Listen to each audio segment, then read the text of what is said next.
So, what happened when an apple fell on Newton's head? As we can see, the initial problem was that the apple hurt his head.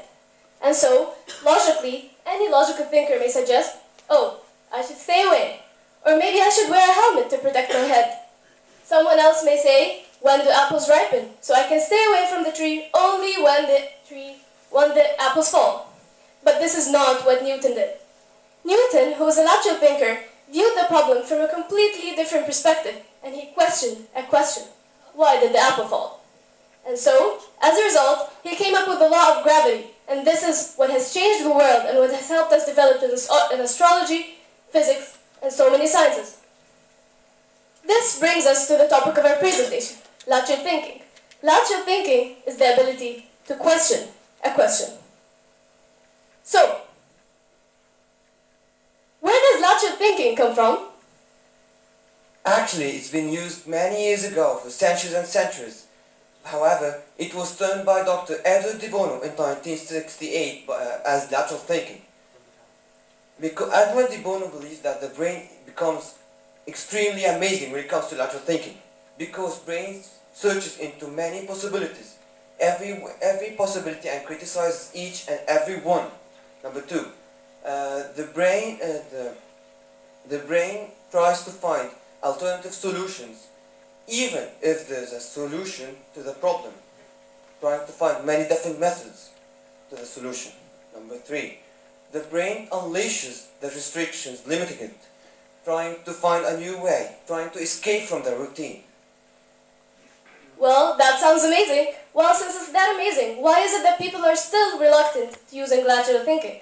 Two things. Number one, people believe that it's risky because it needs some courage in order to break up using a different method, which many people find it ridiculous or something like it's abnormal.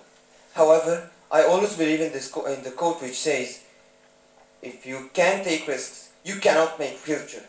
Number two, it needs some practice. Practice.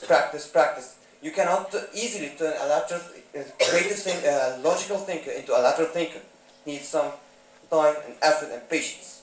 Well, how does this practice work?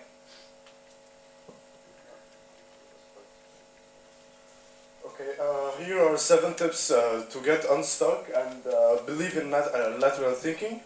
First one is to challenge, to see what has been done and to try to make something different out of it. Then we have to focus.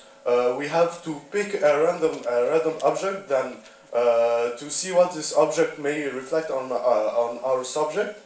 Then to provoke, to find a pathway to new ideas and try to escape from our existing ideas. Invent, to set a minimum goal of 50 alternative goals. That means that how odd they may be, we have to take them into consideration. However, I want to ask you a question. In Egypt, how do we treat lateral thinking? Well, for example, a new proposal of a new treatment method is being developed, but people just become, how do they think? We don't have a certain judgment for things. Either we take it as an enormous idea that we should take in consideration, or either we should ignore it. That's what happens somehow in Egypt. So they just simply look at it as outstanding without a deep search in it, or they just exclude it. Oh. Yes, that's why we don't have the suspend tip. We don't just take our judgment away. Then we take deeper in our ideas to cluster, to group them in similar groups, then to harvest, to analyze them in a way, and find what needs more attention. So let's talk about how did lateral thinking apply in medicine. Actually, it's been a simple criteria.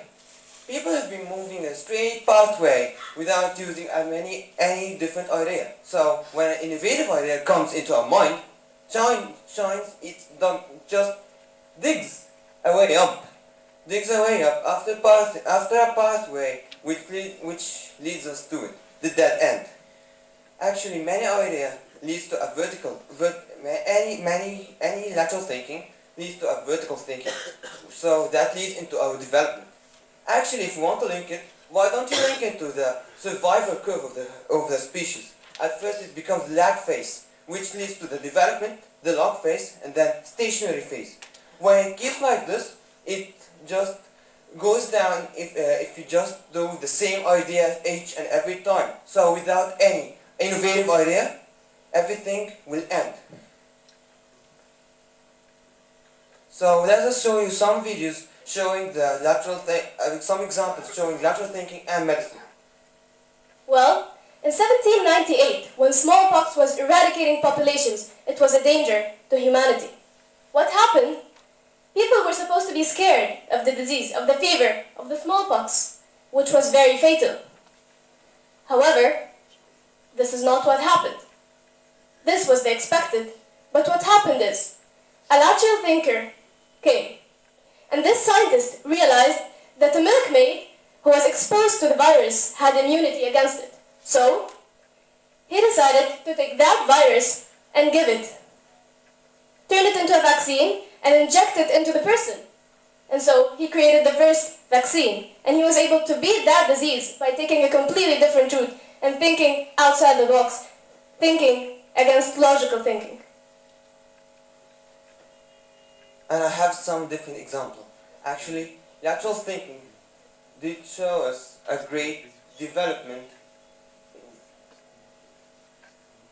in smallpox In penicillin. So Alexander Fleming, he just put a petri box. He was going to use it for analysis. Then he forgot about it. So when he forgot about it, the mold was covering his petri box, but he discovered by accident that there was no bacteria around it. So he isolated. From removing the mold and continuing his research, he continued his research on the mold, and he isolated the mold and put it in use. That's what happened for antibiotics. He created first antibiotics after several researches and beated several bacteria until there were some resistance. They were immune to it. however, we have to recognize the need for vertical thinking in this specific example. What happened is, when Fleming tried to squeeze penicillin out of the mold, he couldn't. There wasn't basically enough penicillin. So, this is when we see the role of other scientists coming in, and this is when vertical thinking is needed. In order to develop a lateral thought, we have to use vertical thinking.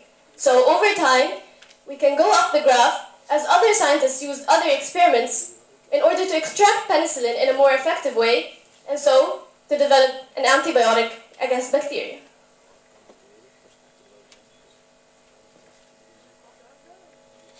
So let me show you another example how lateral thinking helped us in doing some miracles in helping mothers, helping women who are dreaming to become mothers, using the in vitro fertilization, IVF. It began when people found a concept of fertilization. Then they found that why don't we take sperms and inject it directly into the uterus, and that was called artificial insemination. However, in 1968, people found that why don't we take sperm and the oocyte, fuse them in the petri dish, and take the embryo and re-inject it into the uterus, allowing it to develop. This is called in vitro fertilization, allowing them to have the child they've been longing for, just like this. So now, let's go back to our main curve. This is life. Life is full of ups and downs, just like a heartbeat. We have a thought, and then we keep working on it. until the need for a new thought arises, and then a need for a new beat is triggered. This is when we continue our lives. Without it, we would have no life. Without this combination of creativity and following along the thought, we wouldn't be living. And the question is, where are we on this curve? Where are we on this curve as a person, as a country, and as a world? Thank you for listening, and goodbye.